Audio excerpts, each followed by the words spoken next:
Welcome to all you Cancerians out there. This is your monthly horoscope for the first month of the year of January of 2022. And let's talk about, in a short video, precise, concise, and a 5-minute video, what this is all about, the month of January. If you want to go a little bit deeper, then watch my other videos on my playlists and the YouTube channel that I have considering Venus-Pluto conjunction and the Venus retrograde and the yearly horoscopes. All of that you can find. But let's talk about this monthly horoscope. Now, there is a full moon every year. There is a full moon in our sign. There is a full moon in Cancer, and it's going to happen around the 17th of the month. So the sun will be in your opposite sign of Capricorn with Pluto, and it's going to oppose the moon at around and about 27 degrees of Cancer. So if you have planets there, it's going to be a very, very important time during the month of January, and full moons are about things that become very, very clear to you. And again, I've been talking about relationships a lot for the Cancerians because that is what astrologers are talking about these days when it comes to your sign, because there's a lot going on in your opposite sign of Capricorn.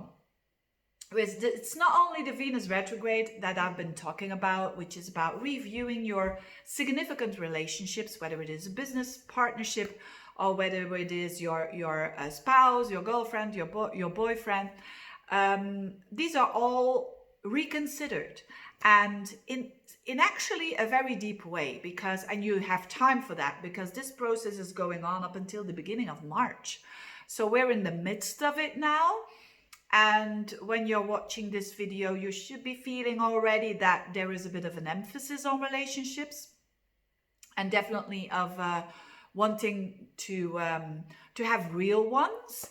And but there's the Pluto aspect. The Pluto is about that planet of authenticity, of realness, of things that are under the surface, and they can't grow anymore. When they're under the surface and hidden, they are blocked, and it's about unblocking, so to speak.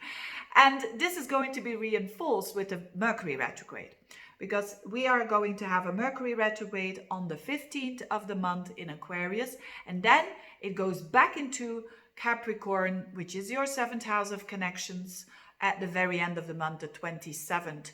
So it's not only that you are reevaluating your connections that are very important for you, but you're also really thinking about them very deeply. And that leads to the transformation. It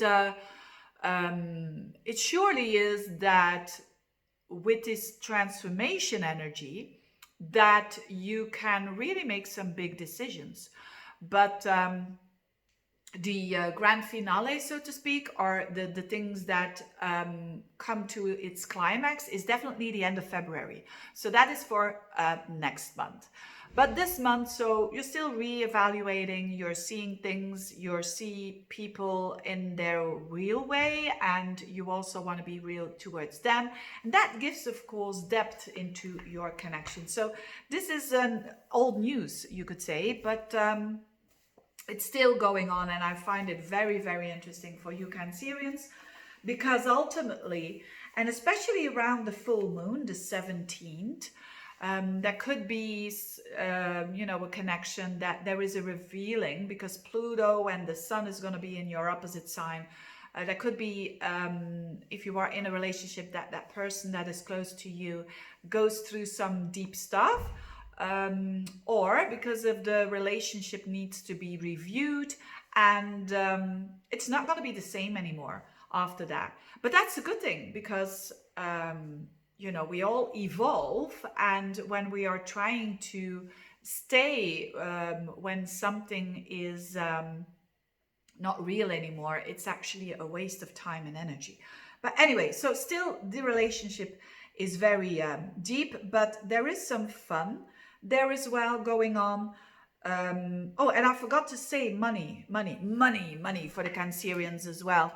That the Mercury retrograde at the 15th in Aquarius starts in your 8th house, the house of money that you share with other people. So anything that has to do with investments, and there is a rethinking, a reassessing. If you want to do big investments, contracts and so on, that has to do with money that you share with a business partner or with a spouse, a husband, a wife, a girlfriend, boyfriend, or with someone that is really important that you do business with, wait until Mercury goes direct again. And that is after the 5th of February. But again, these are general horoscopes. If you really want to know, get a personal reading, because otherwise, these are very general energies that I'm describing. Now, there is lightness as well, and that is Jupiter in your fellow water sign of Pisces in your 9th house. So that is good for travel. So if you want to travel, this is going to be very nice for you, and you're going to have fun. You're going to have fun for sure. I mean, Jupiter, it's not only for January, it's longer than that. A couple of months that you're going to have Jupiter there. So if you want to travel, if you want to get in touch with people from other cultures, other backgrounds, if you want to study something, if you want to learn something, if you want to expand your horizons, I mean, also on the perspective of reading something that philosophy, astrology, anything that has to do with the metaphysical side of life can really be very interesting for you.